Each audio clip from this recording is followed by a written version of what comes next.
Hello बच्चों। तो कैसे हो आप लोग। आपका स्वागत है एनसीईआरटी लाइन टू लाइन में। देखो बच्चों, अब हम चैप्टर नंबर 4 पे आ चुके हैं। ठीक है ना। हमने कितने चैप्टर कर लिए अब तक हिस्ट्री के? 3 चैप्टर। कौन सी कक्षा के? कक्षा 6 के। ठीक है।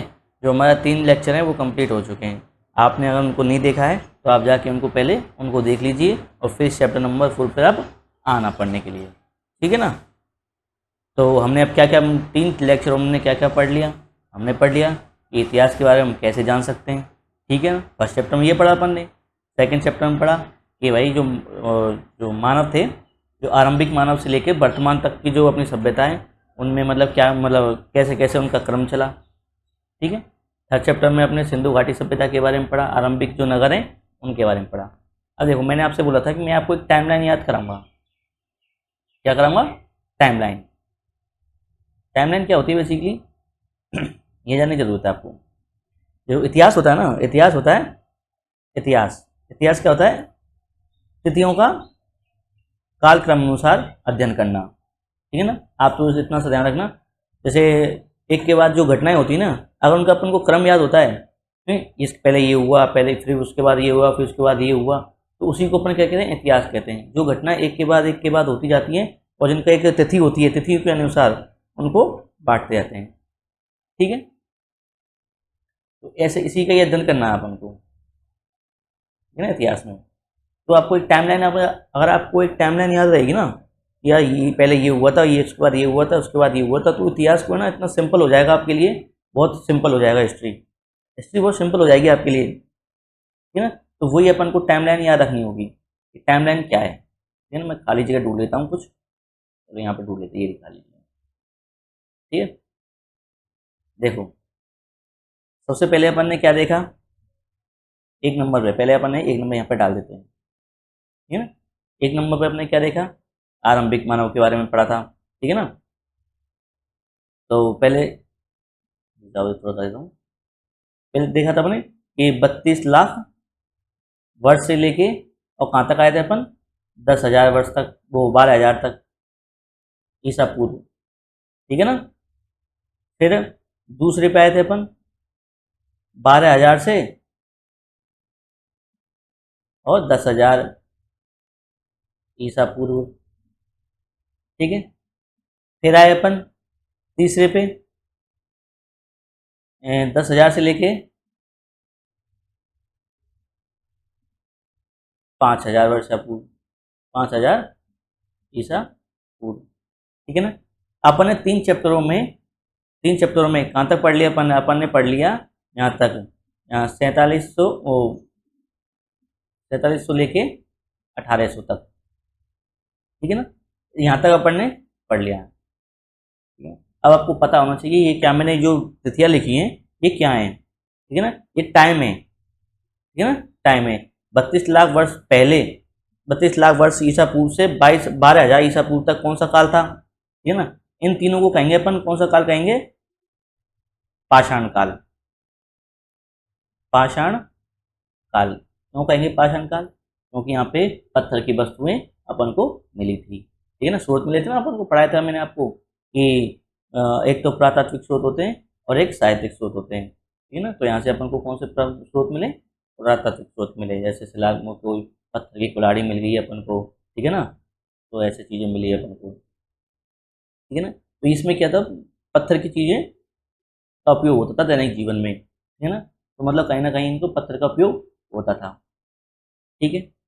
तो जो 32 लाख वर्ष है इसको क्या बोलेंगे? पुरापाषाण काल। इसको क्या बोलेंगे? पुरापाषाण काल। ठीक है।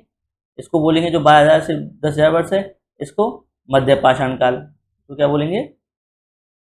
मध्य पाषाण काल। तो असल वो नहीं है, मध्य पाषाण काल। ठीक है। और तीसरे वाले को, इसको क्या बोलेंगे? नवपाषाण काल। ठीक है। तो ये आपको 3 क्रम याद होंगे। नवपाषाण काल के बाद कौन सा काल आया? ताम्रपाषाण काल। ठीक है। अब क्या हुआ? जैसे आपने कभी सोचा है एक नगर तो एक एक जैसे एक गांव होता है, जैसे मुंबई। अब मुंबई का उदाहरण लो। एक मुंबई क्या है, एक महानगर है, ठीक है। और एक ऐसे ही एक बिहार का एक गांव देखते हैं अपन, ठीक है ना, कोई सा जिला कुछ भी देखते हैं, तो क्या है, इन दोनों में आपको कुछ डिफरेंस दिखेगा। डिफरेंस दिखेगा, क्या दिखेगा। जो मुंबई नगर है उसमें तो देखो इतनी बड़ी बड़ी ऊंची ऊंची बिल्डिंगें हैं, और जब आप बिहार में जाओगे तो आपको ऐसी बिल्डिंग कहीं भी नहीं दिखेंगी, ऊंची ऊंची बिल्डिंग। तो इसे ये क्या दर्शाता है, ये दर्शाता है विकास की तीव्रता, कि विकास कितना तीव्र हुआ है। मुंबई वाले इलाकों में क्या हुआ है, तीव्र हुआ है। वहीं बिहार के इलाकों में जो विकास है वो कैसा हुआ है, धीमा हुआ है, ठीक है ना। ऐसी तीव्र विकास की तीव्रता के आधार पर अपन ने इसको आगे पढ़ेंगे, ठीक है ना। अब क्या हुआ था, यहाँ तक तो विकास ठीक चल रहा था, ठीक है ना। यहाँ तक तो विकास तो, यहाँ नवपाषाण काल तक तो विकास ठीक चला था। पर कोई ऐसी ऐसी जगह थी, ऐसी जगह थी जिन्होंने मतलब एकदम से ही मतलब तीव्रता, विकास की तीव्रता हासिल कर ली, और वो एक आरंभिक नगर बन गए। तो सबसे पहले आरंभिक नगर में कौन सा पढ़ा था हमने, सिंधु घाटी सभ्यता, ठीक है ना। वहाँ पर मोहनजोदड़ो, हड़प्पा, इसको बोलते हैं ना, वो वाला अपने थर्ड थर्ड चैप्टर में पढ़ता। वहाँ का जीवन, खान पीन का मतलब जो प्लानिंग थी, जो नगर बनाने की जो प्लानिंग थी, इतनी अच्छी तरह से प्लानिंग करते थे वो नगरों को, ठीक है ना। और सड़कें मतलब बिल्कुल बढ़िया तरीके से बनाई गई थी उन्होंने, ठीक है। बाद में वो क्या है, सभ्यता खत्म हो गई, ठीक है ना। यहाँ तक ये खत्म हो गई, यहाँ 1800 तक आते आते वो खत्म हो गई वो सभ्यता। कैसे खत्म होगी, ये हम इसका कोई जानकारी अपन को बिल्कुल निश्चित तरीके से पता नहीं है। क्यों नहीं पता है, क्योंकि साक्ष्य नहीं मिले किसी के। कोई कहता है कि बाढ़ के आने के कारण हो गया, कोई कहता है युद्ध हो गए, युद्ध के कारण खत्म हो गए, कोई कहता है कि अकाल पड़ गया वहाँ पर, ठीक है ना, इस तरह से। तो अपन ने यहाँ तक पढ़ लिया, ठीक है, मैंने आपको रिकॉल करा दिया है। और आप थोड़ा सा खुद ध्यान दोगे तो आप उसको भी पढ़ लोगे, खुद ही पढ़ लोगे, ऐसी दिक्कत नहीं है। बस थोड़ा सा आपको मतलब डीपली थोड़ा सा पढ़ना पड़ेगा कुछ चीज़ें, ठीक है ना। ये आप अपना लिख लेना वीडियो पॉज करके, ठीक है। तो टाइम लाइनिंग आपको हमेशा याद रखनी होगी कि अपन ने पिछली कक्षा में क्या पढ़ा। अगर आपको वो याद है इतिहास में, तो आप आगे भी पढ़ सकते हो। एक क्रम बन जाता है ना, सीरीज बन जाती है। जैसे सीरीज देखते हो ना आप, तो एक सीजन के बाद दूसरा सीजन, दूसरे सीजन में तीसरा।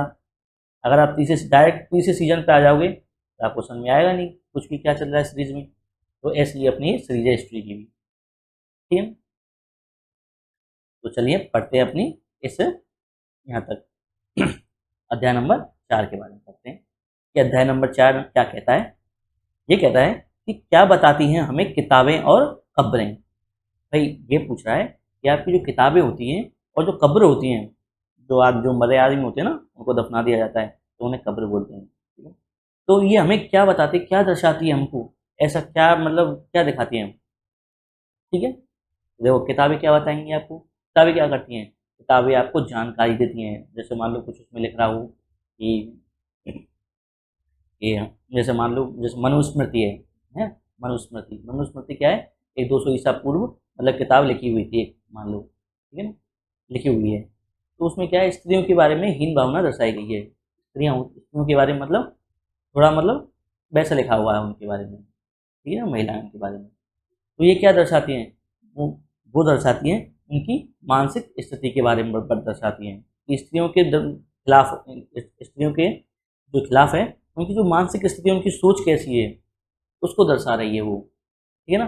जैसे आज भी महिलाओं के साथ भेदभाव होता है कि नहीं होता है, बिल्कुल होता है। वो दहेज दहेज की प्रताड़ना दी जाती है उनको, तो ये चीज़ हमें नहीं करनी चाहिए, ठीक? तो हमें किताबें बताती है, सब चीज़ बताती हैं वहाँ के, उनके समाज के बारे में बताती हैं। ऐसी जो कब्रें होंगी, वो कब्रों में मान लो कि जैसे अपन ने मेहरगढ़ को पढ़ा, मेहरगढ़ था ना, मेहरगढ़ जो अफगानिस्तान में था, वो जहाँ पे सबसे पहले कपास की खेती हुई थी, ठीक है ना। वहाँ पे क्या होगा, जो कब्र थे वो क्या करते थे, कब्रों में मतलब वो रख देते थे, बकरी बकरी जो भी जानवर थे उनको दफना देते उनके संग। वो ऐसा क्यों दफनाते थे, क्योंकि वो क्या करते थे, वो सोचते थे कि जो आदमी ऊपर चल जाएगा तो वो आदमी वहाँ पे भी उसको खाना मिल जाएगा, मरे आदमी को भी खाना मिल जाएगा। भला मरा आदमी कैसे खाना खा सकता है, पर ये उस बार पहले वो क्या वो सोचते थे, ठीक है ना। तो उससे क्या विचार पड़ता है कि पुनर्जन्म में विश्वास करते हैं, ठीक है ना, कि एक आदमी जब मर जाता है तो उसका पुनर्जन्म फिर से होता है, इस पे विश्वास करते थे, ताकि वो अगले जन्म में जब पैदा हो तो उसको खाने के लिए दर दर भटकना ना पड़े, वो खाना उसको वहीं मिल जाए। ऐसा तो होता नहीं है, तो उनकी सोच थी वो, तो यही बताती है हमें किताबें और कब्रें। ठीक है, अब देखो आगे पढ़ते हैं अपन।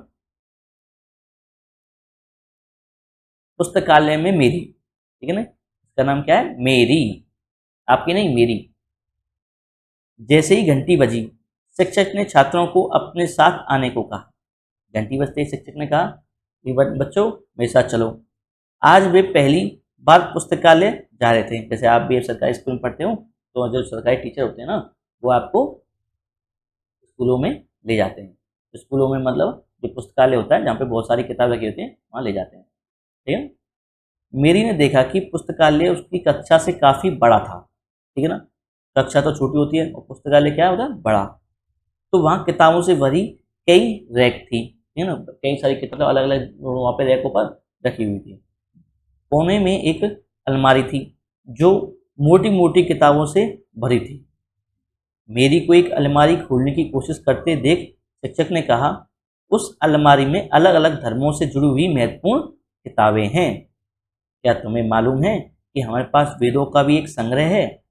मेरी सोचने लगी, वेद क्या है, चलो पता लगाएं। ठीक है ना, तो मेरी थी वो पुस्तकालय में गई, पुस्तकालय में बड़ी बड़ी किताबें मिली तो किताबों को निकालने लगी। जैसे किताबें निकाल रही थी तो शिक्षक ने उसे टोक दिया कि मेरी ये क्या है, बड़ी बड़ी किताबें, ये क्या है, वेद हैं, कई अलग अलग धर्मों के किताबें हैं।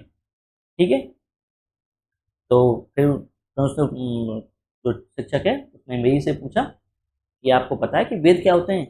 वेदों का भी हमारे पास संग्रह है। ठीक है, अब देखो आपको ये तो पता लगे वेद वेद वेद अपन पढ़ते रहते हैं, 4 वेद होते हैं अपने, ये होते हैं। ठीक है ना, वेदों में शास्त्रों में लिखा हुआ है, वो लिखा हुआ है।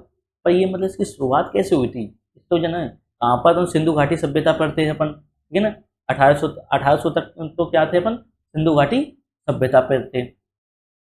1800 ईसा पूर्व तक सिंधु घाटी सभ्यता थे। अब वेदों का निर्माण कैसे हुआ, अब देखो आगे क्या होता है। ऐसा हुआ था, देखो मैं आपको एक मैप के जरिए आपको समझाता हूँ थोड़ा सा।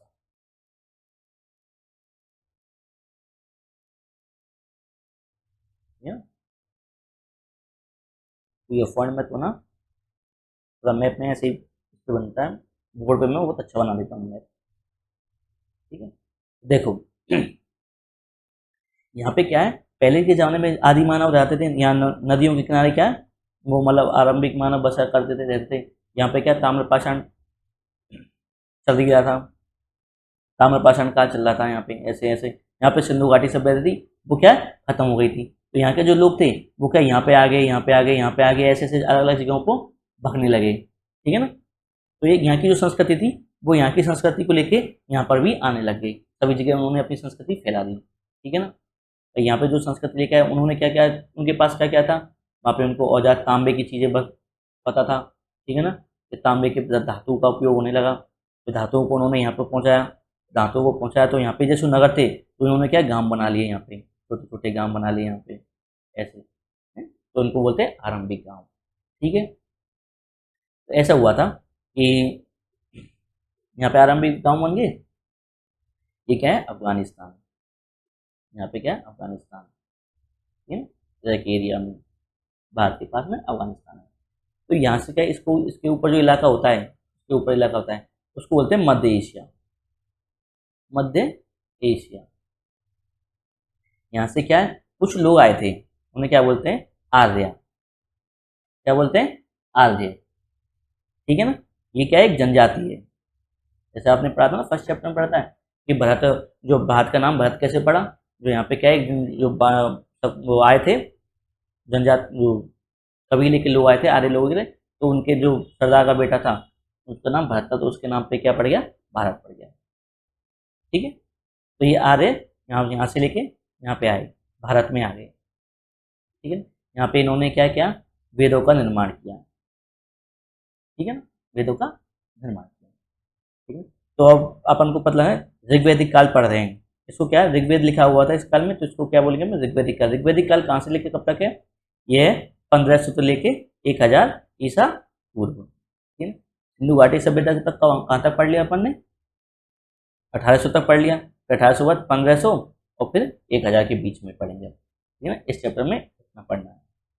तो देखो, दुनिया के प्राचीनतम साहित्यिक स्रोतों में एक, आपसे पूछे कि दुनिया के सबसे साहित्य जो प्राचीनतम साहित्य है उसमें से स्रोतों में से एक कौन से? वेद। ठीक है ना। शायद तुमने वेदों के बारे में सुना होगा। भाई सुनते हैं कि सुनते? बिल्कुल सुनते हैं अपन। ठीक है ना। वेद 4 हैं, ऋग्वेद, सामवेद, यजुर्वेद और अथर्ववेद। सबसे पुराना वेद वह ऋग्वेद। ठीक है। देखो सबसे पहले कौन सा लिखा गया? ऋग्वेद लिखा गया। ठीक है ना। दूसरा सामवेद, तीसरा यजुर्वेद और चौथा अथर्ववेद। ठीक है ना। तो सबसे पुराना, सबसे पहले लिखा गया हुआ वो सबसे पुराना हुआ, तो ये सबसे पुराना है। ठीक है। ऋग्वेद जिसकी रचना लगभग 3500 साल पहले हुई थी। इसकी रचना है वो 3500 साल पहले हुई थी। 3500 साल का मतलब कह रहा है कि जो ईसा पूर्व है ना, इसके बारे में 1500 से लेके 1000 ईसा पूर्व के बारे में बता रहा है। ठीक है।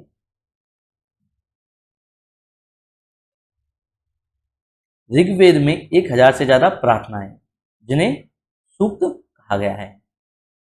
जैसे आप थोड़ा ये समझना, जो 3500 साल लिख रहा है ना, ये 3500 साल पहले कब का है ये 2023 से पीछे लगाओ इसको। ठीक है ना। 2023 वर्तमान से बता रहा है ये, अब तो 2023 चल रही है वैसे, वर्तमान से बता रहा है 3500 साल हो गए हैं अब इसको। ठीक है ना। ऐसे ठीक है ना। तो अपन को काल कहाँ से मानना है, इसको आप मिटा देना चाहे, इसको आप ऐसे क्रॉस कर देना। आपको तो बस यही मानना है कि 1500 से लेके 1000 ईसा पूर्व तक वैदिक काल कहा जाता है। ऋग्वेद में 1000 से ज्यादा प्रार्थनाएं क्या होती हैं हम देखते हैं, जिन्हें सूक्त कहा गया है। प्रार्थना को क्या कहा गया है? सूक्त कहा गया है। सूक्त का मतलब क्या है? अच्छी तरह से बोला गया। ठीक है ना। आप जो मंत्र बोलते हैं, जैसे पंडित जी आते हैं घर पे यज्ञ करते हैं, तो क्या कुछ मंत्र बोलते हैं। ठीक है ना। तो वो मंत्र बोलते हैं, उच्चारण करते हैं, जैसे गायत्री मंत्र है उसका उच्चारण करते हैं, तो भी एक सूक्त हो गया वो। ये क्या है? प्रार्थना है। प्रार्थना किससे करते हैं अपन? भगवान से करते हैं। ठीक है ना। तो वो ये क्या है? अच्छी तरह से बोल गया है। आपसे कोई पूछे सूक्त क्या होता है, प्रार्थना क्या होती है? प्रार्थनाएं होती हैं अच्छी तरह से बोलना। ये विभिन्न देवी देवताओं की स्तुति में रचे गए हैं। जो देवी देवताओं की स्तुति करते हैं, अग्निदेव को समर्पित को ये अपन बोलते हैं। ठीक है। मंत्र बोलते हैं, उच्चारण करते हैं, पंडित जी करते हैं, नहीं करते हैं। इसमें से 3 देवता बहुत महत्वपूर्ण हैं, अग्नि, इंद्र और सोम। 3 देवता कौन कौन से? अग्नि, इंद्र और सोम। ठीक है ना। इन देवताओं को आपको याद रखना है। ठीक है ना। आपसे पूछेगा कि प्रारंभिक जो देवता हैं वो कौन थे, तो आप बोले इंद्र, अग्नि, इंद्र, सोम, वरुण, या कोई और नाम दे देगा आपको कंफ्यूज करने के लिए। तो आपको बस 3 नाम याद रखने। कौन से? अग्नि, इंद्र और सोम। अग्नि आग के देवता हैं। ठीक है ना। इंद्र युद्ध के देवता हैं और सोम एक पौधा है जिसे एक खास पेय बनाया जाता है। खास पेय कौन सा होता है? उसे बोलते हैं सोमरस। आप तो भली बात ही परिचित होंगे सोमरस से। ठीक है ना। इसको बोलते हैं शराब। आज की भाषा में बोलते हैं इसको शराब। ठीक है ना। सोमरस। सोमरस, सोम क्या है? एक पौधा है, ये पौधे से निकालते हैं। अब आज भी सोम जो सोमरस है, जो शराब है, वो भी पौधों से ही बनाई जाती है। कोई अंगूर से, कोई मतलब छाल से, कुछ संतरे से, ऐसे बनाते हैं। पहले पौधे से बनाते थे। अब देखो, वैदिक प्रार्थनाओं की रचना ऋषियों ने की थी। अब ये प्रार्थनाएं, ये सूक्त है ना, सूक्त हैं, इनकी रचना आपसे पूछे, इनकी रचना किसने की थी? किसने की थी? ऋषियों ने की थी। ठीक है ना। किसने? ऋषियों ने। आचार्य विद्यार्थियों को इन्हें अक्षरों, शब्दों और वाक्यों में बांटकर स्वस्वर पाठ द्वारा कंठस्थ करवाते थे। पहले क्या होते थे कि जो गुरुकुल होते थे पहले, ठीक है, वो क्या करते थे? गुरुकुल जो शिक्षा कैसे, बच्चों को शिक्षा कैसे दी जाती थी? पहले क्या बोला जाता था, बस टीचर ऐसे, मैं जैसे हूँ, बस बोल रहा हूँ मैं, कुछ भी आप ना कुछ लिखोगे ना कुछ, वो बस आप सुनोगे सुनोगे। ठीक है ना। देखो, जब भी कुछ सीखने का होता है ना अपना, तो अपन को चलते हैं LSRW। पहले होता है लिसनिंग। लिसनिंग मतलब सुनना। ठीक है ना। फिर है स्पीकिंग, होता है बोलना। फिर है रीडिंग, रीडर राइटिंग, फिर है लिखना। सबसे अंत में क्या होता है? लिखना।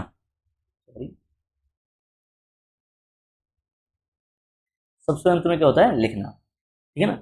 जो अच्छा श्रोता होता है ना, वो अच्छा वक्ता होता है। ठीक है ना। जो अच्छा सुनता है ना, वो अच्छा बोलता है, और जो अच्छा बोलता है वो अच्छा पढ़ता है, और जो अच्छा पढ़ता है वो अच्छा लिखता है। ठीक है ना, ये क्या है, स्किल्स होती हैं अपनी, मतलब पूरी चीज़ सीखते हैं ना अपन, तो इसके चारों के माध्यम से सीखते हैं। सबसे पहले सुनेंगे, फिर अपन बोलेंगे, और फिर पढ़ना, फिर लिखना। और जो पिछले जो गुरुकुल थे उनमें क्या होता था, सुनना होता था और बोलना होता था। ठीक है ना, ये दो मेन स्किल्स होते थे। और टीचर ने बोल दिया, आपने उसको सुन लिया तो आप महान हो, नहीं तो आप गटर के समान हो। ठीक है, तो आप भी जो मैं बोलता हूँ ना, कुछ कुछ बातें क्या लिखी नहीं जाती मुझसे, मैं कुछ बोलता हूँ तो आप भी उनको सुना करो, और आपके मतलब जो नोट्स होते हैं तब उनमें बना लिया करो, या फिर जो बुक होती है उसके ऐसे बगल में जैसे मैं लिखता हूँ ना, ऐसे लिख लिया करो, आपको नोट्स बनाने की जरूरत नहीं है। ठीक है, तो देखो, अधिकांश सूक्तों के रचयिता सीखने और सिखाने वाले पुरुष थे। कैसे थे, एक तो सीखते थे और एक सिखाते थे। सीखते कौन थे, छात्र थे, और सिखाने वाले गुरु थे। ठीक है, कुछ प्रार्थनाओं की रचना महिलाओं ने भी की थी। ठीक है ना, अब देखो अपन को क्या मालूम पड़ा, वो यहाँ पे अब एक अपन को क्या मालूम पड़ा कि कुछ जो प्रार्थना होती हैं उन महिलाओं ने भी रची, महिलाओं ने भी लिखी हैं। तो इससे क्या मालूम पड़ा अपन को, इससे मालूम ये पड़ा कि महिलाएं वहाँ पे पढ़ी लिखी थी। ठीक है ना, वहाँ पे महिलाओं को शिक्षा की आजादी थी। ठीक है ना, जो देखो बहुत पुरानी चीज़ है ये, जब इनको शिक्षा, महिलाओं को शिक्षा दी जाती थी।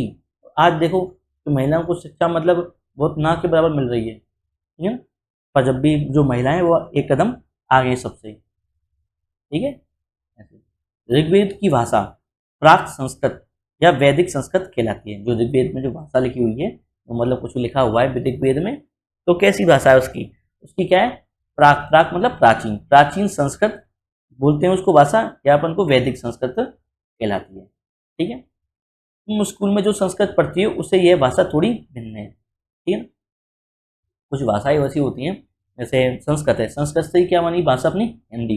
जैसे संस्कृत बोलते बोलते बोलते बोलते एकदम से हिंदी नहीं बनी ये संस्कृत, तो संस्कृत से एकदम से हिंदी नहीं बनी, पहले इसका अपभ्रंश, अपभ्रंश मतलब तोड़ते हैं। ठीक है ना, जैसे आपको कुछ, आपने आपको कोई आपने आपने आपके मित्र ने कुछ आपको बोला, या वो लड़का ऐसा अच्छा है या बुरा है, तो आपने दूसरे की जाके बुराई कर दी उसकी।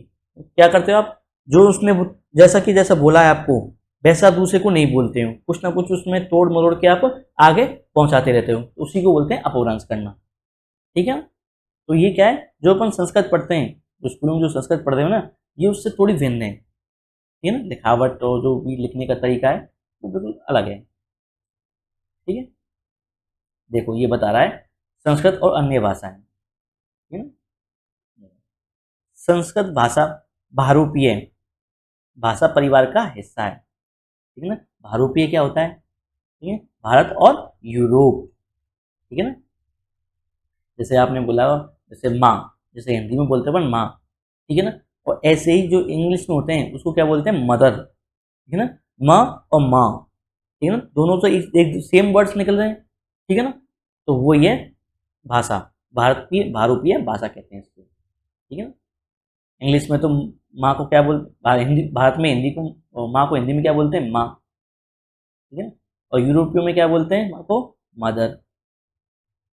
ठीक है ना, तो माँ और माँ, तो दोनों के आगे शब्द देखो। ठीक है ना, ऐसे भारत की भारत की कई भाषाएं, जैसे असमिया कहाँ बोल दिया, असम में, गुजराती गुजरात में, हिंदी, कश्मीरी, सिंधी, एशियाई भाषा जैसे फारसी तथा यूरोप की बहुत सी भाषाएं हैं, जैसे अंग्रेजी, फ्रांसीसी, जर्मन, यूनानी, इतालवी, स्पेनिश आदि इसी परिवार से जुड़ी हुई हैं। तो देखो भारतीय परिवार,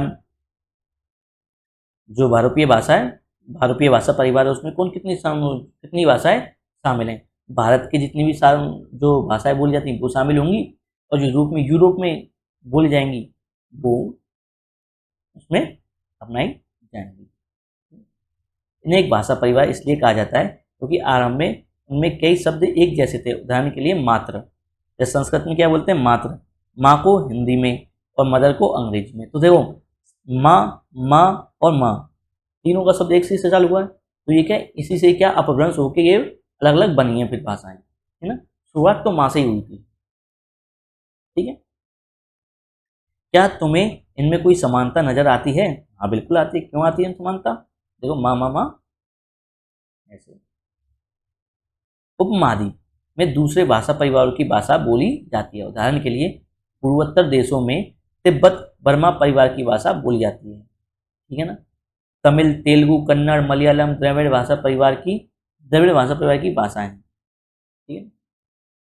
देखो एक जो पूर्वोत्तर जो प्रदेश होते हैं, ठीक है ना, जो अपन त्रिपुरा, ये तिब्बत, बर्मा, म्यांमार, ये होते हैं ना, बर्मा को म्यांमार बोलते हैं। तो ये क्या है, तिब्बत बर्मा परिवार की भाषाएं, ठीक है ना, जो पूर्वोत्तर में बोली जाती है, सिंगापुर साइड में जो बोली जाएंगी वो ऐसी भाषाएं। अब तमिल, तेलुगु, कन्नड़, मलयालम, जब नीचे जाते हैं ना, अपन नीचे जाते हैं, भारत के दक्षिण में जाते हैं, तो वहाँ पे कौन सी भाषाएं बोली जाएंगी, जैसे श्रीलंका में भी मतलब सिंगली बोली जाती है ऐसे ही, हाँ।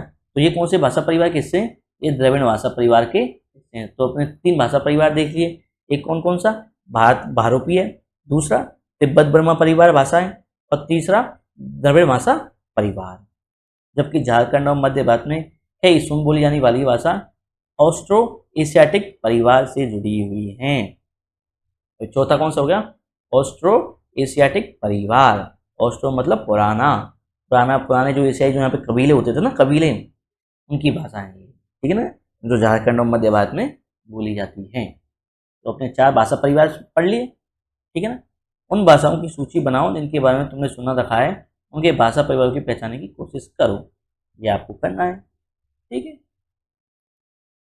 चलो आगे देखते हैं अपन। हम जिन किताबों में पढ़ते हैं वे लिखी और छापी गई हैं। कैसी, जैसे अपन जो आप पढ़ रहे हो ये किताब, ये क्या है, ये किसी प्रिंटिंग प्रेस से छापी हुई किताबें, ठीक है। अब देखो, ऋग्वेद का उच्चारण किया जाता था और श्रवण किया जाता, ना कि पढ़ा जाता था, ठीक है। देखो क्या बोल रहे हैं, ये जो ऋग्वेद है ना वो लिखी हुई नहीं है। जो ऋग्वेद थे, ये ऋग्वेद क्या बाद में लिखे हुए थे। इनमें क्या होता था, जो ऋग्वेद होते हैं उनमें उच्चारण किया जाता है। जैसे कोई एक जैसे गुरु है, वहाँ पे 5-6 शिष्य बैठा दी उन्होंने, ठीक है ना। अब क्या है, गुरु क्या है बोलेगा, उच्चारण करेगा, ठीक है ना, मंत्रों का उच्चारण करेगा बिल्कुल, ठीक है ना। अब मंत्रों का उच्चारण करेगा तो जो छात्र होंगे वो भी गुरु के साथ साथ मंत्रोच्चारण करते रहेंगे, ठीक है ना। अब जैसे 5 मान लो कि 5 वो है शिष्य, 5 छात्र हैं गुरु के, जिनमें से कम 3 ने जो उच्चारण है बिल्कुल सही किया और 2 ने उच्चारण सही नहीं किया, ठीक है ना। तो 2 तो क्या है वो हट जाएंगे अपने आप से, ठीक है ना, वो आगे आने वाली जो पीढ़ी होगी उनको वो नहीं सिखा पाएंगे, ठीक है। अब जो 3 जो जो उन्होंने बचे थे, जिनको उच्चारण अच्छी तरह से आ गया, उनको कंठस्थ हो गया, तो वो क्या आने वाली जो पीढ़ी होंगी उनको उच्चारण करके सिखाएंगे। तो ऐसा करते करते आने वाली पीढ़ी, तो फिर बाद में इनका क्या है, इन्होंने बाद में लिख दिया, ठीक है ना। उच्चारण करते क्या भूल जाते हैं अपन बिल्कुल। अपन आप जैसे मैं बोल रहा हूँ तो आप क्या थोड़ी देर तो याद रखोगे, फिर क्या करोगे, आप उसको भूल जाओगे, ठीक है ना। तो ये भी नजर आने लगा, ये सब भूलते जा रहे हैं, तो इसलिए उन्होंने क्या किया, लिखना आरंभ कर दिया बाद में, ठीक है ना, ऋग्वेद को। देखो ऋग्वेद का उच्चारण किया जाता था और श्रवण किया था, मतलब बोला जाता था और सुना जाता था, न कि पढ़ा नहीं जाता था। रचना के कई सदियों बाद इसे पहली बार लिखा गया, ठीक है ना। इसे छापने का काम तो मुश्किल से 200 साल पहले ही हुआ है, ठीक है ना। छापने का काम है वो कब से हुआ है, 200 साल पहले हुआ है। पहले क्या है, उच्चारण थी। देखो इतिहासकार ऋग्वेद का अध्ययन कैसे करते हैं, जो इतिहासकार होते हैं वो ऋग्वेद का अध्ययन कैसे करते हैं भाई, वो जानते हैं, देखते हैं। इतिहासकार पुरातत्ववेताओं की तरह ही अतीत के बारे में जानकारी इकट्ठी करते हैं। एक तो होता है इतिहासकार, एक होता है पुरातत्ववेता। पुरातत्ववेता क्या होते हैं, जो मतलब अवशेषों को ढूंढने का काम करते हैं, ठीक है ना। और इतिहास क्या क्या होते हैं, जो इतिहास बनाने का काम करते हैं, ठीक है ना। तिथियों को क्रम बाई उनको जमाते हैं, ठीक है ना। जो इतिहासकार हैं, अभी बोलता है जो इतिहासकार होते हैं वो ऋग्वेद को कैसे अध्ययन करते हैं, ठीक है। देखिए, लेकिन भौतिक अवशेषों के अलावा भी लिखित स्रोतों का भी उपयोग करते हैं। जो पुरातत्ववेता होते हैं वो क्या करते हैं, वो तो बस खोजने का काम करते हैं, ठीक है ना, और अंदाजा लगा लेते हैं बस ऐसे ऐसे ये हुआ होगा। जैसे पत्थर के औजार मिल गए तो यहाँ पे आदि मानव तो यहाँ पे रहा करते होंगे, ऐसे करके उन्होंने अपना अनुमान लगाया। और इतिहासकार क्या करते हैं, इतिहासकार करते हैं कि जो भौतिक अवशेष होते हैं उसके अलावा लिखित स्रोतों का भी उपयोग करते हैं। चलो देखते हैं कि वे ऋग्वेद का अध्ययन कैसे करते हैं। ऋग्वेद के कुछ सूक्त वार्तालाप के रूप में है, ठीक है ना। ऋग्वेद में कुछ सूक्त हैं जो प्रार्थना क्या है, जैसे मैं, जैसे जैसे गुरु होता है, एक शिष्य होता है, छात्र होता है, मान लो, ठीक है। तो वो क्या है, आपस में क्या है वो करेंगे, तर्क वितर्क करेंगे। कि किसी ने पूछा कि सर, किसी ने, जैसे आप नहीं करते हो क्लास में, आपसे जैसे आप ज्योग्राफी पढ़ रहे हो, ज्योग्राफी पढ़ते पढ़ते आपने बोला कि सर ये सूरज मतलब सूरज पृथ्वी के चारों ओर घूमता है या पृथ्वी चारों ओर घूमती है सूरज के। तो आपने तो क्वेश्चन पूछ लिया, अब क्या है जो टीचर होगा वो आपको क्या जवाब देगा, उत्तर देगा उसके। तो ये क्या है, उसे कहते हैं वार्तालाप। ठीक है ना, तर्क, जिसमें तर्क और वितर्क होते हैं उसको कहते हैं वार्तालाप। ऋग्वेद के कुछ सूक्त वार्तालाप के रूप में विश्वामित्र नामक ऋषि और देवियों के रूप में पूजित दो नदियों व्यास और सतलज के बीच यह संवाद एक ऐसे ही सूक्त का अंश है। अब देखो, देवी, ये नदियां है ना व्यास और सतलज, मैंने आपको पढ़ा था ये सिंधु नदी है, उसी क्या है सहायक नदियां हैं। ठीक है, सिंधु नदी की सहायक नदियां हैं व्यास और सतलज। ठीक है, तो व्यास और सतलज है, ये नदियों को देखो, नदियों क्या बनाया गया, देवियां। ठीक है, नदियों क्या बनाया गया, देवियां। पहले क्या अपन, अब भी अपन गंगा, जो अपन जो गंगा नदी है उसको क्या बोलते हैं, गंगा मैया। तो क्या बोलते हैं अपन उसको, देवी, अब भी देवी का रूप देते हैं, देते नहीं देते, बिल्कुल देते हैं, क्योंकि ये हमारे धर्म में है। ठीक है, तो ये कहाँ से आई, ये यहीं से ही आई थी। देख रहे हो आप कि जो चीज़ कितने साल पुराने से चल रही आ रही हो, आप अब उसके आप अभी अनुसरण करते जा रहे हो, उसको अपने आप अब भी अपना रहे हो। ठीक है ना, तो आने वाले बच्चों को अपने वो अपनाओगे। ठीक है, तो एक तो विश्वामित्र ऋषि है, ठीक है, और दो नदियां कौन सी हैं, देवियां कौन सी हैं, व्यास और सतलज। ये कौन सी है नदियां, इनको क्या है, देवियों का रूप दिया गया है। ठीक है ना, मानचित्र 2 में देखिए और ढूंढिए, आप ढूंढना इसको, जो फर्स्ट चैप्टर है ना उसमें मैंने बता दिया, सिंधु नदी ढूंढ लेना, मिल जाएगा आपको। ठीक है, आगे देखते हैं।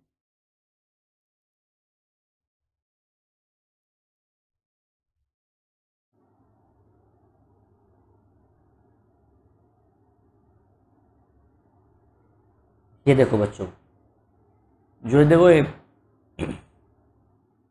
क्या है, पांडुलिपि। पांडुलिपि आपने पढ़ा है, पांडुलिपि क्या होती है, हस्त से लिखी हुई। ठीक है, अब देखो ये संस्कृत लिखी हुई है, कैसे लिखी हुई है देखो। ठीक है, समझ में आ रहा है कुछ आपको, आप भी संस्कृत पढ़ते हो ना, कुछ थोड़ा बहुत तो समझ में आया होगा, नहीं आ रहा है समझ में। ठीक है ना, ये पांडुलिपियाँ।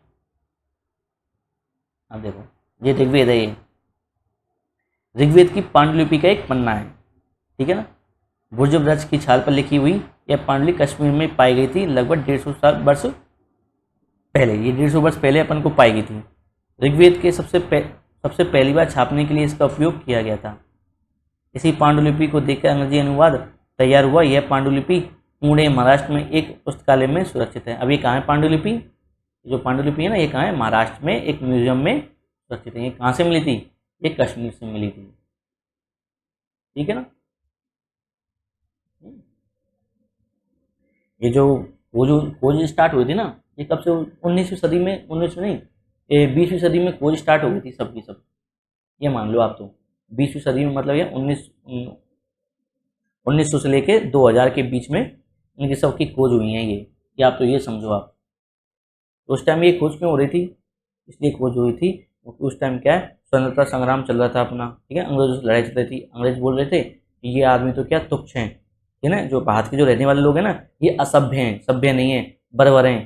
तो अब जो लोग होते ना, तो क्या वो नई नई चीज़ों को खोज रहे थे, अपने इतिहास को जानने की कोशिश कर रहे थे कि हम कैसे थे। तो ऐसे करके ये मिली थी, तो ये 150 साल पहले की मिली थी, इसलिए बोला है कि 150 साल पहले मिल गई है अपन को। ठीक है ना, तो कई जो दयानंद सरस्वती, आपने सुना होगा नाम उनका, तो उन्होंने भी इनकी खोज की थी, कईयों की उन्होंने कई बार बताया। ठीक है, वेदों की ओर लौटो, उन्होंने नारा दिया था ना, वेदों की ओर लौटो, तो इसलिए दिया था उन्होंने अपने इतिहास को जांचा और पढ़ा, देखा तो हमारा इतिहास तो बहुत सभ्य है।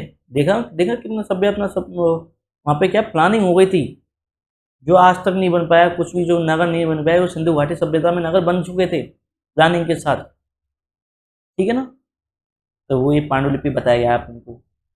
ठीक, आगे देखते हैं, जो अपन पढ़े थे ना अभी, विश्वामित्र और नदियाँ। ठीक है ना, नदियाँ कौन सी थी, व्यास और सतलज। कौन सी, व्यास और सतलज, ये दो क्या है, नदियाँ। इनको क्या रूप दिया है, देवियों का रूप दिया गया है। और विश्वामित्र कौन से हैं, एक ऋषि हैं। विश्वामित्र बोलते हैं, हे नदियों, अपने बछड़ों को चाटती हुई दो चमकती गायों की तरह दो फुर्तीले घोड़ों की चाल से पहाड़ों से नीचे आओ।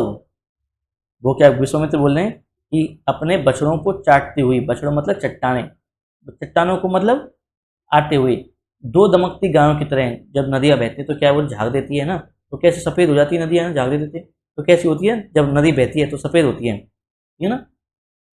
दो चमकती गायों की तरह दो फुर्तीले घोड़ों की चाल, मतलब घोड़ों की चाल से नीचे आओ पहाड़ों से। इंद्र द्वारा दी गई सूक्ति से स्फूर्त तुम रथों की गति से सागर की ओर बह रही हो। तुम जल से परिपूर्ण हो और एक दूसरे से मिल जाना चाहती हो। तो विश्वामित्र जी बोले नदियों से कि हे नदियों, तुम नीचे आओ और समुद्र में जाके मिल जाओ, ठीक है ना। जैसे कि तुम एक दूसरे को, जब समुद्र में तुम जल से परिपूर्ण हो और एक दूसरे से मिलना चाहती हो, ठीक है ना। अब ये तो बोल दिया विश्वामित्र ने नदियों के बारे में। अब नदियां बोलती हैं, जल से परिपूर्ण हम देवताओं के बनाए रास्ते पर चलती हैं। जैसे आपने सुना होगा कि जो गंगा नदी है, ठीक है ना, आपने सुना होगा कि गंगा नदी है वो कहाँ से निकलती है, शिव जी की जटाओं से, ठीक है ना। शिव जी की जटा होती है वहाँ से निकलती हैं। तो वो क्या रास्ता उनको रास्ता बनाया है किसने, किन्होंने बनाया है, देवताओं ने, ठीक है ना। जो कैलाश पर्वत पे बोलते हैं शिव जी रहते हैं, ये अपन पता है, तो वहीं से ही वो कैलाश पर्वत की तरफ से ही निकलती है गंगा नदी भी। गलती नहीं निकलती, आप फोटो देखना महादेव जी की, ठीक है ना, शिव जी की फोटो देखना तो उसमें से गंगा नदी निकल रही होगी। तो वो कह रहे हैं कि जो जल से परिपूर्ण हम देवताओं के बनाए रास्ते पर चलती हैं, एक बार निकलने पर हमें रोका नहीं जा सकता। हे ऋषि, तुम हमसे प्रार्थना क्यों कर रहे हो, ठीक है ना।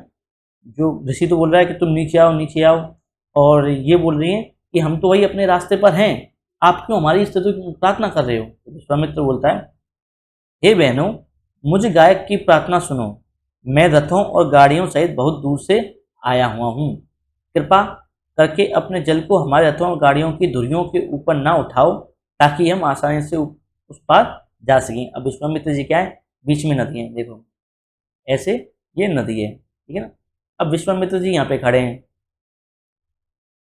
ठीक है ना, विश्वामित्र जी यहाँ पे हैं। अब इनको क्या करना है, यहाँ के पार आना है, ठीक है ना। तो विश्वामित्र जी बोल रहे हैं, ये नदियों कि मेरी प्रार्थना सुनो, और जो तुम बह रही हो, जो जो तुम जा रहे हो, तुम्हारे जो मुझे सामान यहाँ तक लेके यहाँ तक पहुँचाना है, ठीक है ना। तो धुरी होती है ना, जो रथ के जो धुरी उसे कहते हैं पहिए को, ठीक है ना।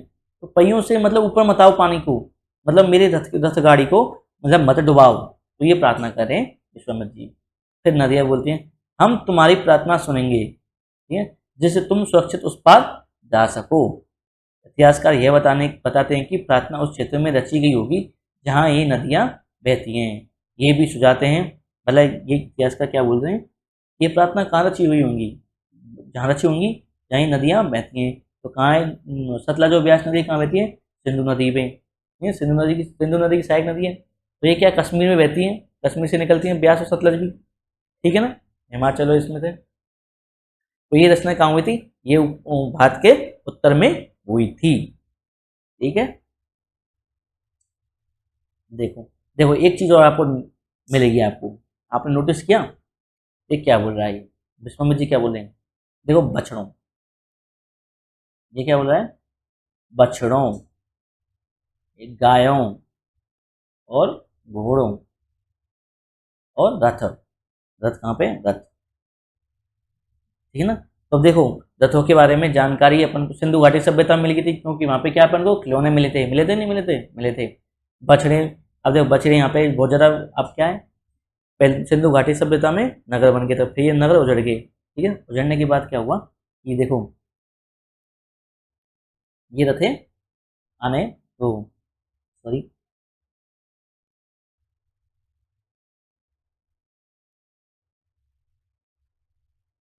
तो देखो क्या बता रहे हैं, ये बछड़ों के बारे में बता रहा है, गायों के बारे में बता रहा है, घोड़ों के बारे में बता रहा है, रथों के बारे में बता रहा है, ठीक है? तो यहाँ पे क्या हुआ, अभी ये पशुपालन, ये क्या अभी आरंभिक गांव बन रहे हैं अभी तो, ठीक है ना। आरंभिक नगर तो बन चुके थे अपने, पर ये आरंभिक गांव की तरफ बढ़ रहे हैं अब। तो ये सिंधु घाटी सभ्यता तो खत्म हो गई थी, ठीक है। तो आगे देखते हैं क्या तुम्हें लगता है कि रथ भी महत्वपूर्ण थे? अपने जवाब के लिए कारण बताओ। प्रार्थना की पंक्तियों को दोबारा पढ़कर यह बताओ कि उसमें परिवहन के लिए किन किन साधनों का उल्लेख है। अब देख लो, देखो मैंने जो बताया ना वो भी आपको मिल रहा है कि नहीं मिल रहा? बिल्कुल मिल रहा है। तो रथ महत्वपूर्ण थे, रथ के बारे में पता लग गया अपन को, क्या आपको रथ का उपयोग। तो सिंधु घाटी सभ्यता में उसमें रथों के मतलब खिलौने मिले थे अपन को, रथ मिले नहीं थे, लकड़ी के रथ के खिलौने मिले थे अपन को। पर यहाँ पे क्या है, रथों के बारे में बता रहा है, जो बतन बता रहा है बिल्कुल क्या ये रथ हैं, यहाँ पे तो लिख रहा है, बोल रहा है बिल्कुल साफ साफ। वहाँ पे तो अपन ने अंदाजा लगाया था, तो यहाँ पे तो ये बोल रहा है। ऋग्वेद की प्रार्थनाओं से अन्य दूसरी नदियों खासकर सरस्वती, सिंधु, उसकी सैनो नदी का भी जिक्र है। गंगा और यमुना का उल्लेख सिर्फ एक बार हुआ है, ठीक है ना। तो ये गंगा यमुना है, आपसे पूछेगा कि निम्न में से बताओ कौन सी नदी का उल्लेख नहीं हुआ है। तो आपको दे देगा गंगा, यमुना, सिंधु और गोदावरी, इन 4 नदियाँ दे दी आपको। तो आपको बताना है इनमें से कौन सी नदियाँ का उल्लेख नहीं हुआ है। तो क्या वो बोलोगे आप? गोदावरी का उल्लेख नहीं हुआ है, ठीक है। तो देखो ये कौन कौन सी नदियों का उल्लेख हुआ है। एक तो ब्यास होगी अपनी, एक सतलज होगी, एक सिंधु नदी हो गई, एक सरस्वती नदी भी। ये क्या, इसको घग्गर नदी भी बोलते हैं, ठीक है ना। ये क्या है, जमीन के अंदर बहती है नदी, राजस्थान में बहती है, ये हनुमानगढ़ और गंगानगर में बहती है नीचे, ठीक है। गंगा और यमुना का उल्लेख से कितनी बार हुआ है? आपसे पूछेगा कि बताओ ऋग्वेद में गंगा और यमुना नदियों का उल्लेख कितनी बार हुआ? कितनी बार हुआ है? एक बार हुआ है, ठीक है। अब देखो, मवेशी, घोड़े और रथ, है ना। जो ऋग्वैदिक काल थे, जैसे मैं आपको बताता हूँ, सिंधु घाटी सभ्यता में क्या हुआ था, तांबे की चीज आगे वस्तु आ गई, ठीक है ना। तांबे की वस्तुओं को मतलब वहाँ पे क्या है, सभ्यता खत्म होगी, वो सिंधु घाटी सभ्यता। अब वहाँ के लोग क्या है, दूर दूर जगहों पर जाने लगे, तो वो क्या अपने पास तांबे की चीज़ों को लेकर आए थे, ठीक है ना। तो सिंधु घाटी सभ्यता में तो राजस्थान में तो तांबा मिल जाता है, ठीक है ना, क्योंकि पास में राजस्थान सिंधु की नदी के पास में है। पर नीचे क्या, जो दक्षिण में, वहाँ क्या तांबा मिलेगा? वो कम मात्रा में तांबा मिलेगा, तो वहाँ पे तो तांबा मिलेगा नहीं बिल्कुल भी, ठीक है ना। तो वहाँ पे क्या हुआ कि लोहे की चीज़ों का उपयोग हुआ बाद में चलकर, ठीक है ना। लोहे का उपयोग है, लोहे से क्या हुआ, लोहे की एक मजबूत धातु है, ठीक है ना, उसको क्या है पिघला सकते हैं, कैसा भी रूप आकार आप दे सकते हो लोहे को, ठीक है ना। तो क्या करा, अब जो हल थे वो लोहे के बनाए गए, तो लोहे के हल बनेगा, जो लोहे के हल बनेंगे तो उससे क्या होगा, उससे क्या पैदावार बढ़ेगी, पैदावार बढ़ेगी तो क्या होगा, खाद्यान्न, जो पैदावार बढ़ेगी तो उससे क्या होगा, जो अधिशेष है वो बढ़ेगा। अधिशेष मतलब होता है ज़्यादा, मतलब अपने जो कंज्यूम कर लें अपन, मतलब अपन जितना चाहिए उतना खा लें और जो बाकी बचे उसको बेच दें, ठीक है ना। तो इससे क्या हुआ, अलग अलग वो गाँवों का, फिर नगरों का, धीरे धीरे सभी नगर, पहले तो क्या एक ही नगर था सिंधु घाटी सभ्यता वाला, ठीक है ना, हड़प्पा मोहनजोदड़ो ये नगर थे, कहीं उसके पास में थे, ठीक है ना। फिर बाद में क्या धीरे धीरे और भी नगर बनते गए, ठीक है ना, इसी तरह। क्योंकि क्या सिंधु घाटी सभ्यता के लोगों ने क्या अपनी संस्कृति को अलग अलग जगहों में फैलाया हुआ होता, ठीक है। अभी क्या करें, मवेशी, घोड़े और रथ, इनका उपयोग करने लगे, ठीक है ना। अब देखो, ऋग्वेद में मवेशियों, बच्चों, खासकर पुत्रों और घोड़ों की प्राप्ति के लिए अनेक प्रार्थनाएं हैं, ठीक है ना। देखो, जो ऋग्वेद में क्या लिखा हुआ है, ऋग्वेद में लिखा है मवेशी होते हैं ना, मवेशी, जैसे गाय होगी, तो गाय, भैंस, ये मान लो आपको, ठीक है ना, बकरी, तो ये क्या करते हैं, दूध देती हैं। तो ये क्या, वो क्या करते हैं कि उनको बच्चों को पैदा करने के लिए, कि भाई बच्चे वो मतलब बच्चे हों, पैदा हों ज़्यादा, तो खासकर पुत्रों को क्यों हो रहे हैं, क्योंकि जो बैल होती थी ना, बैल, वो क्या कहती, खेत जोतते थे, ठीक है ना, इसलिए वहाँ पे बैल का उपयोग ज़्यादा हो गया, और गाय और बैल का उपयोग ज़्यादा होने गया, है ना। तो घोड़ों की प्राप्ति के लिए और घोड़ों का उपयोग रथों के लिए उपयोग करने लगे, तो उनके लिए क्या अनेक प्रार्थनाएं की गई थी। घोड़ों को लड़ाई में रथ खींचने के काम में लाया जाता था, ठीक है, ये तो पता है आपको। इन लड़ाइयों में मवेशी जीत कर लाए जाते थे। पहले क्या होता था कि जिसके पास ज़्यादा मवेशी होंगे वो क्या होगा, वो होगा राजा, ठीक है ना। आज जिसके पास पैसा ज़्यादा होगा, जैसे अंबानी है, तो अंबानी जी के पास क्या है, पैसा ज़्यादा है, ठीक है ना, तो क्या है, वो एक राजा की तरह ही है वो भी, ठीक है ना। तो इसी तरह पहले के राजा कैसे हुआ करते थे, पहले के राजा ऐसा हुआ करते थे कि जो जिसके पास सबसे ज़्यादा मवेशी थे, ठीक है ना, जिसके पास सबसे ज़्यादा अस्तबल था, मतलब वो कई सारे मतलब अस्तबल था, गौशाला थी, ठीक है ना। तो जिसके पास ज़्यादा गाय घोड़े ये थी वही राजा था वहाँ पे, ठीक है ना। अब एक राजा क्या है, दूसरे राजा पर लड़ाई युद्ध करता, तो क्या करता है, दूसरे राजा को पराजित करके उसके जो पास मवेशी थे उन मवेशियों को अपने पास लाया करता था, ठीक है। लड़ाइयाँ वैसे जमीन के लिए भी लड़ी जाती थी, जहाँ अच्छे चारागाह हो, जहाँ पर जैसी जल्दी तैयार हो जाने की फसलों को उपजाया जा सकता हो।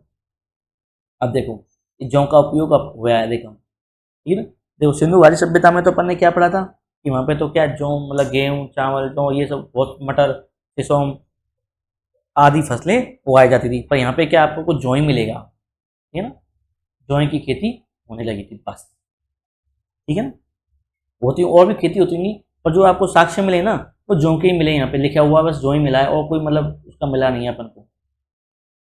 कुछ लड़ाइयाँ पानी के स्रोतों को लोगों को बंदी बनाने के लिए भी लड़ी जाती थी। देखो अभी आपसे पूछे कि युद्ध क्यों लड़े जाते थे, युद्ध किस लिए लड़े जाते थे, मवेशियों को जीतने के लिए, जमीनों के ऊपर लड़े जाते थे क्योंकि चारागाह मिलेगा, और तीसरे क्या है, पानी के लिए लड़ा जाता है क्योंकि भाई जो मवेशी होंगे जो बहुत सारे मवेशी होंगे तो उनको पानी चाहिए होगा, तो जहाँ पानी होगा तो वहाँ पे युद्ध होंगे, ठीक है।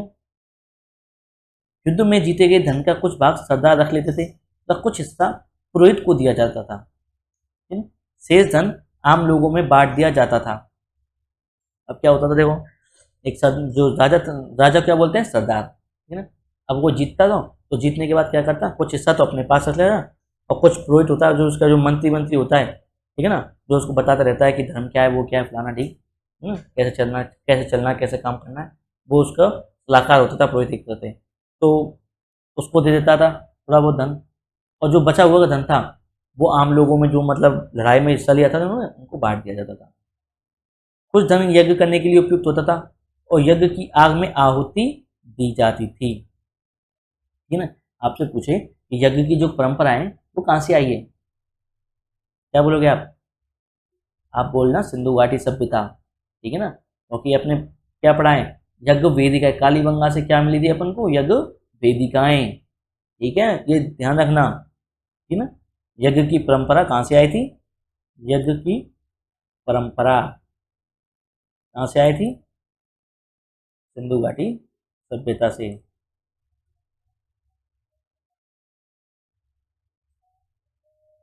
ठीक है ना।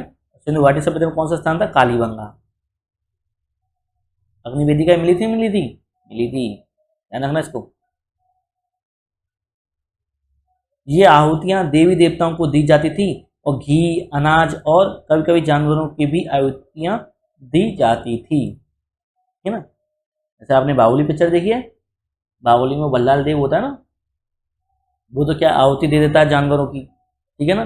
पर जो महेंद्र बाहुबली होता है वो क्या है, जानवरों की जो आहुति है जो बलि है वो नहीं देता। तो पहले क्या होता था, आहुति दी जाती थी, इसके लिए आहुति किसके लिए, देवी देवताओं को खुश करने के लिए, ठीक है ना।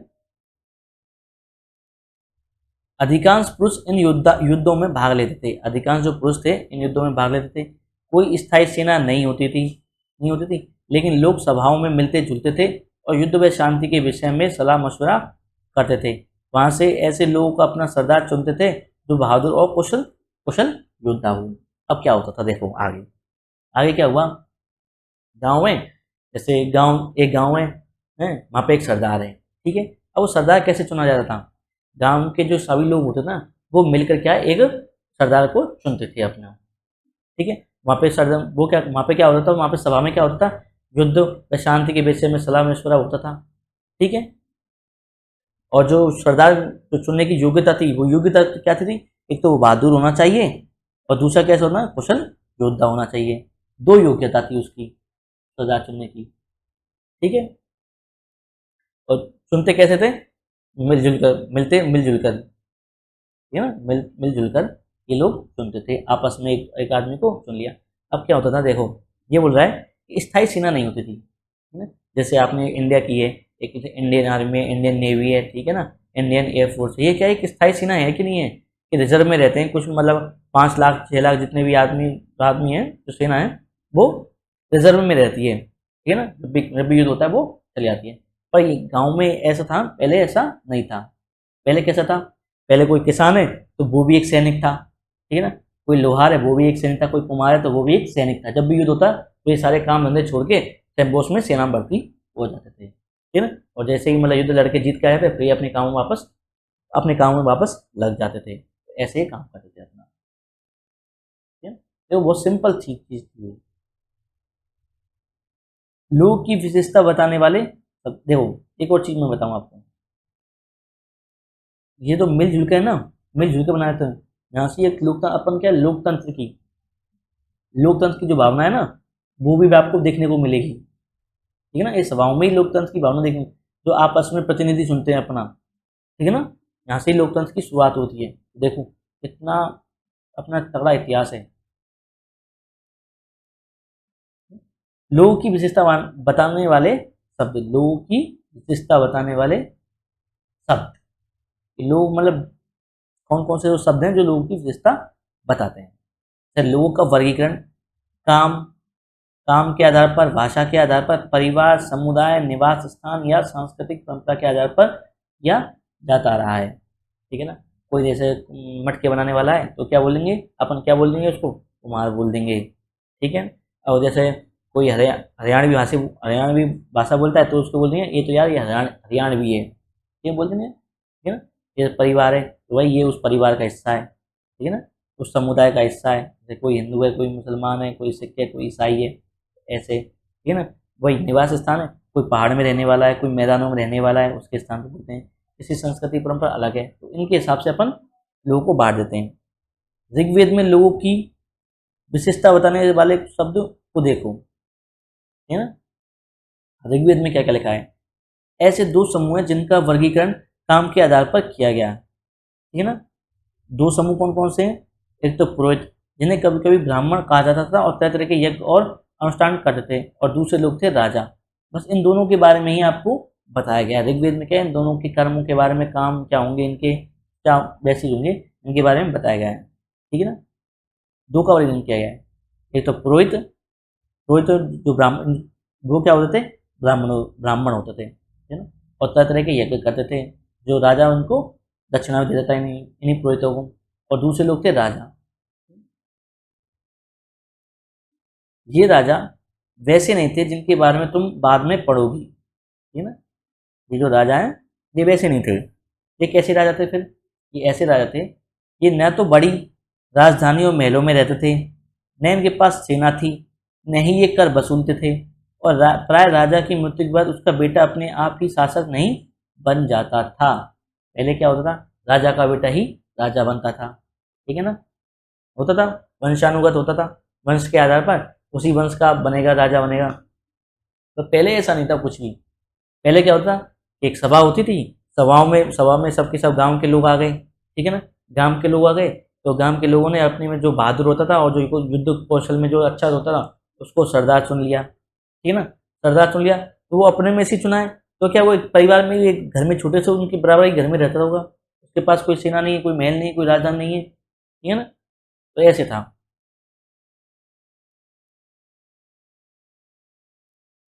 पिछले अनुभाग में एक बार फिर से पढ़ो और यह पता लगाने की कोशिश करो कि राजा क्या करते थे। राजा क्या करते थे, पहले जो आपने पढ़ा था फर्स्ट चैप्टर, उसमें ये बोल रहा है जो पहले के जो राजा थे वो क्या करते थे, वो युद्ध लड़ते थे, सेना लड़ते थे, शिलालेखों का निर्माण करवाते थे, ठीक है, अपनी प्रशंसा प्रशंसा के लिए महलों का निर्माण करवाते थे, करवाते थे। तो इनके बारे में बता रहे हैं। तो पहले के जो राजा, जो बाद के जो राजा हैं वो तो क्या है, ऐसे काम करते थे। और जो पहले के राजा थे, जो आरंभिक राजा हुआ करते थे, वो कैसे थे, वो ऐसे काम करते थे बिल्कुल। ना उनके पास राजधानी थी, ना महल थे, ठीक है ना, और बस अपने में से बीच में से चुन लेते थे एक सरदार को, और वही उनका रखवाला होता था, ठीक है ना। जनता या पूरे समुदाय के लिए दो शब्दों का इस्तेमाल होता है। एक था जन, जिसका प्रयोग हिंदी में अन्य भाषाओं में आज भी होता है, ठीक है ना। जैसे जनता बोलते हैं तो जनता कहाँ से आया, तो जनता आया जन से, ठीक है ना। तो जनता को क्या बोलते थे, जन, ठीक है ना। और दूसरा था विश, जिसे वैश्य शब्द निकला, ठीक है ना। जनता को क्या बोलते हैं, देखो जनता को क्या बोलते हैं, जन, और समुदाय को क्या बोलते हैं, विश। ठीक है, जनता को जन और समुदायों को विश्व, ठीक है ना। अब विश्व से ही क्या निकला है, वैश्य, ठीक है ना। जो व्यापारी वर्ग होता है ना, उसी को बोलते हैं वैश्य, क्या बोलते हैं, व्यापारी, ठीक है।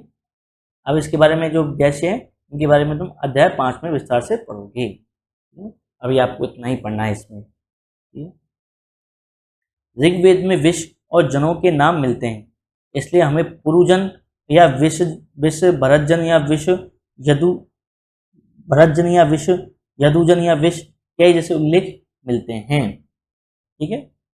अब समुदाय कैसे थे, तो भारत में जो जो भारतीय ना नाम, ये कहाँ से आया था, मध्य एशिया आया था। मध्य एशिया में एक कबीला है भरत नाम का, है ना, वहाँ से इस जो ये भारत में आया तो इसी के नाम पर भारत अपना नाम पड़ गया, ठीक है।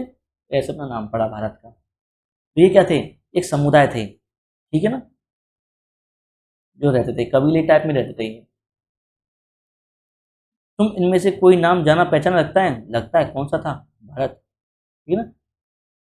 जिन लोगों ने इन प्रार्थनाओं की रचना की वे कभी कभी खुद को आर्य कहते थे, क्या कहते थे, आर्य, अपने आप को क्या कहते थे, आर्य, इंपॉर्टेंट है ये, है ना। प्रार्थनाओं की रचना किसने की थी, आर्यों ने की थी तथा वे अपने विरोधियों को दास तथा दस्यु कहते थे, ठीक है ना। अब क्या होता देखो, ये भारत है अपना, ठीक है।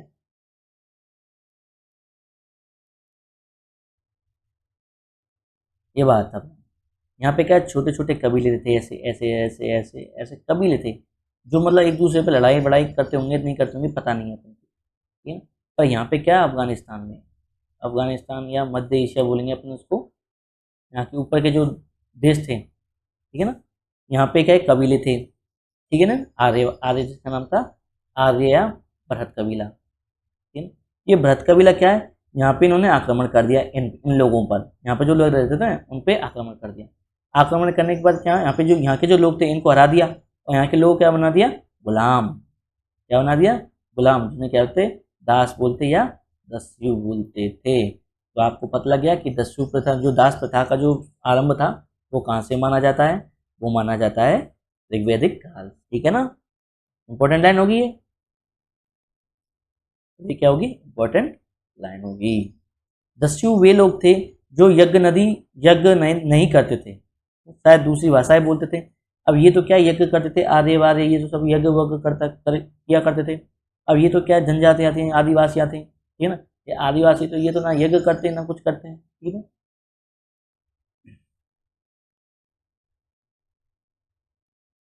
ठीक है, बाद के समय में दास स्त्रीलिंग दासी शब्द का मतलब गुलाम हो गया, ठीक है ना। बाद में दास जो स्त्रीलिंग है दासी बन गया, इसका नाम क्या है, गुलाम बन गया। दास वे स्त्री या पुरुष होते थे जिन्हें युद्ध में बंदी बनाया जाता था तथा उन्हें मालिक की जायदाद माना जाता था। जो भी काम मालिक चाहते थे उन्हें वह सब करना पड़ता था, ठीक है ना। भाई गुलाम जो होते हैं वो सब काम करते हैं अपना, और ये कितनी बुरी बात है किसी को गुलाम बनाना, ठीक है ना। अपन भी गुलाम थे अंग्रेजों के, ठीक है ना। तो अपन ने क्या की, आज़ादी की लड़ाई लड़ी महात्मा गांधी जी के साथ, तो उन्होंने क्या हमें आज़ादी दिलाई। जिस युग में उपमहाद्वीप के उत्तर पश्चिम में ऋग्वेद की रचना हो रही थी उसी समय दूसरी जगहों पर अलग अलग तरह का विकास हुआ था। देखो वहाँ क्या हो रहा था, देखो ये बोल रहा है कि जब उत्तर पश्चिम में, ठीक है ना, इधर की साइड, ये वाला एरिया इधर की साइड क्या ऋग रचना हो रही थी, ऋग्वेद मतलब लिखने स्टार्ट हो, मतलब ऋग्वेद की रचना हो रही थी, ठीक है ना। अब जो दूसरी जगह थी ये वाला एरिया रहेगा, ये वाला जहाँ क्या हो रहा था, ठीक है ना, यहाँ पे भी तो कुछ हो रहा होगा, ये तो, ठीक है ना, यहाँ पे भी तो कुछ हो रहा होगा। तो उसके बारे में अपन अगले अध्याय में पढ़ेंगे, यहाँ पे क्या हो रहा था क्या नहीं हो रहा था, ठीक है ना। तो आपको समझ में आया कि नहीं आया, बिल्कुल अच्छे से समझ में आया होगा। तो थैंक यू, बस सब्सक्राइब करना, ठीक है ना, शेयर करना, सब्सक्राइब करना, सब्सक्राइब बहुत इंपॉर्टेंट है, ठीक है ना दोस्तों, थैंक यू।